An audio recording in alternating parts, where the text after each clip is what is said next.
Maka mengeluarkan zakat fitri ini otomatis akan menyucikan, membersihkan segala yang dinilai kotor dan kurang pantas tadi. Yang kedua, zakat fitri juga disebutkan di hadis ini tu'matan lil masakin, sebagai support makanan, sebagai support logistik bagi saudara-saudari kita yang tidak mencukupi, yang diistilahkan dengan kalangan masakin atau orang-orang yang masuk kategori miskin, yang kesulitan untuk mendapatkan logistik makanan di hari pada saat semestinya kita sudah tidak berpuasa lagi. Karena itu 1 Syawal harinya disebut dengan Idul Fitr. Fitron seakar dengan kata futur, iftar, yang berarti makanan awal yang dikonsumsi. Pada saat kita masuk 1 Syawal, sebelum kita menunaikan ibadah salat Id, maka sunnahnya kita makan terlebih dahulu, setidaknya makanan ringan yang menunjukkan bahwa hari itu sudah tidak puasa lagi. Hari itu dibolehkan makan kembali. Hari itu adalah raya yang seharusnya orang gembira, yang ditandai dengan makan makanan pembuka. Pada saat itu berlangsung, diduga boleh jadi ada kolega kita yang tidak mendapatkan makanan, tidak memiliki logistik, sehingga tidak merasakan kebahagiaan yang sama dengan orang-orang lain yang seharusnya berbuka dan berbahagia. Tidak memiliki support makanan untuk membatalkan puasanya, karena memang pada waktu itu sudah bukan lagi waktunya berpuasa, dan diharamkan berpuasa sebagai apresiasi, hadiah bagi setiap insan beriman yang berhari raya pada waktu itu. Bismillahirrahmanirrahim. Assalamualaikum warahmatullahi wabarakatuh. Alhamdulillah wassalatu wassalamu ala Rasulillah wa ala alihi wa sahbihi wa man walah, wa ba'd. Saudara-saudariku, dimanapun Anda berada, ada satu kewajiban yang mengikat bagi setiap insan beriman dalam setiap kesempatan Ramadan yang akan berpindah kepada 1 Syawal. Kewajiban itu disebut dengan zakat fitri, atau juga yang viral dengan sebutan zakat fitrah, yang batas pengeluarannya sebelum ditunaikan sholat sunnah Idul Fitri yang 2 rakaat itu.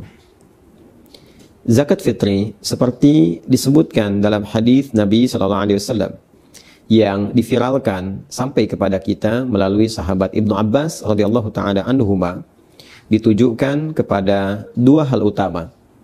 Ibnu Abbas radhiyallahu taala anhuma menyampaikan bahwa farada Rasulullah sallallahu alaihi wasallam zakat al-fitri.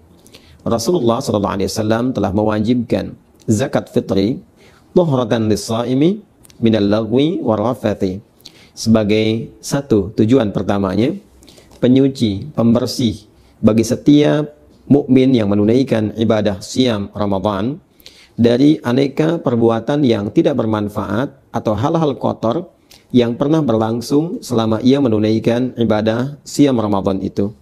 Tanpa disadari, kadang-kadang tersirat pikiran-pikiran yang tidak tepat, kata-kata yang kurang pantas untuk diucapkan, atau tindakan yang sebaiknya tidak dilakukan saat menunaikan ibadah siam, yang termasuk dalam kategori lagha dan rafat. Maka mengeluarkan zakat fitri ini otomatis akan menyucikan, membersihkan segala yang dinilai kotor dan kurang pantas tadi.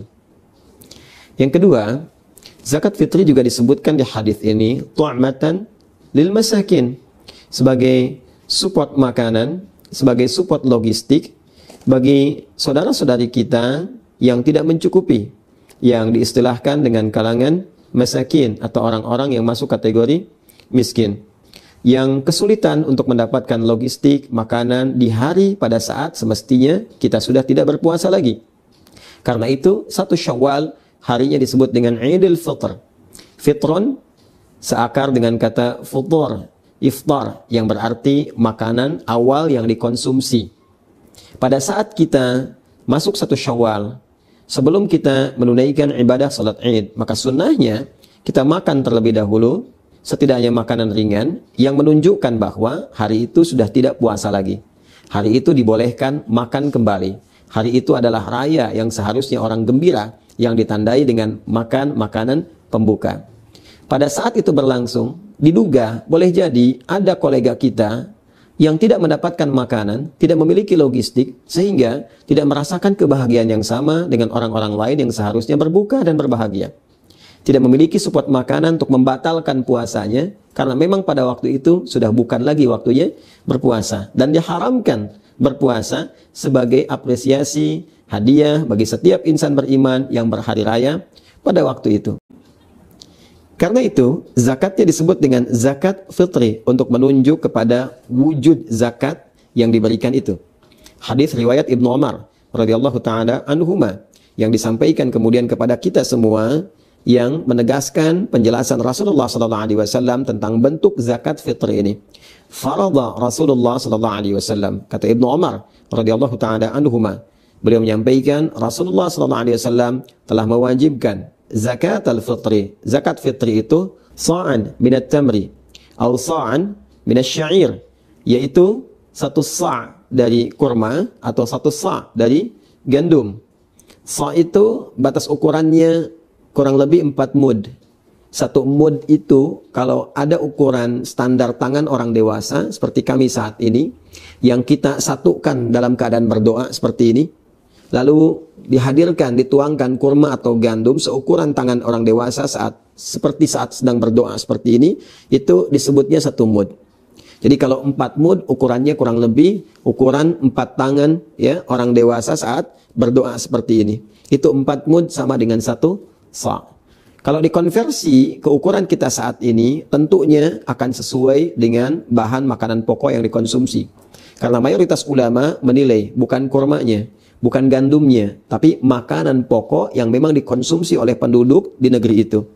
Jika di Madinah pada masa itu makanan pokoknya kurma, gandum, dan di sini bahan untuk makanan pokok nasi kita yaitu beras, maka dikonversilah kemudian satu jenisnya dari kurma, gandum berupa makanan pokok kepada beras yang menjadi bahan makanan pokok di negeri kita.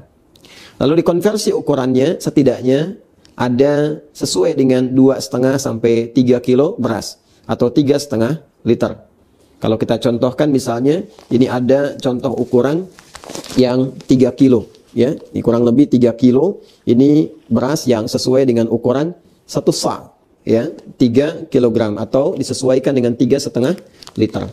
Dan wujudnya teman-teman, bentuk isyaratnya kepada makanan pokok. Karena memang filosofi dari zakat fitri ini adalah memberikan kemampuan dan kesempatan kepada orang-orang yang tidak memiliki logistik makanan untuk mendapatkan support makanan itu agar ia bisa makan, bisa berbuka, bisa futur, bisa iftar, bisa fitrun, ya, untuk makan dan menunjukkan hari itu hari bahagia, sudah bukan waktunya puasa lagi.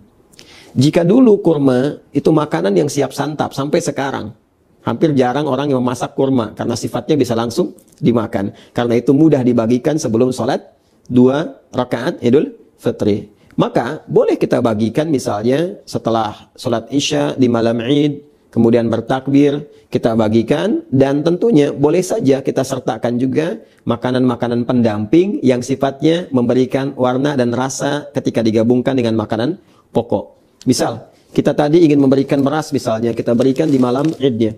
Lalu disertakan makanan-makanan lain pendukungnya, seperti ikannya misalnya, kan? Atau misalnya hal-hal lain yang sekiranya bisa dipadukan dengan nasi ketika nanti beras ini dimasak, dan pos untuk bisa menambahkan makanan-makanan tambahan tadi bisa kita ambil di skema infak. Jadi ada yang zakat di makanan pokoknya, kemudian infak untuk menyertakan sehingga menjadi bentuk sembakonya. Bisa kita sertakan misalnya minyak gorengnya, gulanya, sehingga ketika diberikan pada kalangan yang berhak menerima itu dari kalangan miskin atau masakin, maka dia menerima utuh dalam bentuk sembako yang disiapkan untuk keesokan harinya bisa dia nikmati. Jadi zakat fitrinya konversi makanan pokok, skema infak yang didapatkan selama Ramadan misalnya bisa disertakan ke dalam pelengkap dari makanan pokoknya. Itu spirit yang ingin kita sampaikan. Kemudian zakat fitri juga wujud fisiknya berupa makanan pokok, tapi hikmahnya yang sangat dalam juga memberikan dampak kepada nurani kita yang paling dalam, ke jiwa kita untuk kembali kepada keadaan bersih. Tadi, tuhratan lis-shaimi, menyucikan, membersihkan bagi setiap orang puasa minal lagwi war rafath. Spiritnya, orang yang berzakat fitri itu, maka dia kembali menjadi keadaan yang bersih jiwanya. Terbebas dari perbuatan-perbuatan yang tidak bermanfaat. Dan itulah fitrah setiap manusia. Cenderung pada kebaikan, cenderung pada tuntunan syariat. Karena itulah zakat fitri ini, filosofinya, maknanya, hikmahnya disebut pula dengan zakat fitrah untuk menunjuk kepada fungsinya. Bolehkah zakat disalurkan dalam bentuk uang, tidak dalam bentuk makanan pokok? Mayoritas ulama, jumhur ulama, terutama ulama Malikiyah, Syafi'iyah, Hanabilah, mereka semua sepakat menyampaikan bahwa zakat fitri disalurkan dalam bentuk makanan pokok. Karena tujuan pokoknya adalah mensupport logistik untuk bisa dikonsumsi sehingga dapat menunjukkan bahwa hari itu bukan Ramadan lagi. Hari itu waktunya berbuka, hari itu berhari raya, hari itu bergembira. Memang dari madhab Hanafi ada yang berpendapat kebolehan untuk bisa menyalurkan dalam bentuk uang. Namun ini dinilai oleh para ulama mayoritas sebagai pendapat yang lemah kiranya. Karena boleh jadi dikhawatirkan berpotensi bertentangan dengan tujuan-tujuan mula zakat fitri itu difardukan. Dikhawatirkan diberikan kepada hal yang justru tidak mensupport logistik. Bisa diberikan pulsa kah atau yang lainkah yang tidak memberikan tanda berhentinya ibadah Ramadan dan masuknya pada hari raya kembali, boleh makan lagi dan bergembira di waktu itu. Kalaupun memang kita menilai misalnya dia makan tapi dia juga butuh pakaian, butuh misalnya aspek yang lain, maka sertakan skema infak yang mungkin dikumpulkan dalam konteks zakat mal saat teman-teman sekalian mengumpulkan itu pada saat kesempatan Ramadan. Karena itu, mari kita siapkan untuk mengeluarkan zakat fitri kita seukuran seperti yang tadi telah disebutkan, 2,5 sampai 3 kilogram beras kalau dikonversi ke beras. Kemudian bisa diiringi dengan makanan-makanan iringannya dalam bentuk nanti sembako yang mencukupkan untuk dinikmati, yang dipadukan dengan skema infak yang boleh jadi Allah titipkan kepada kita selama Ramadan ini.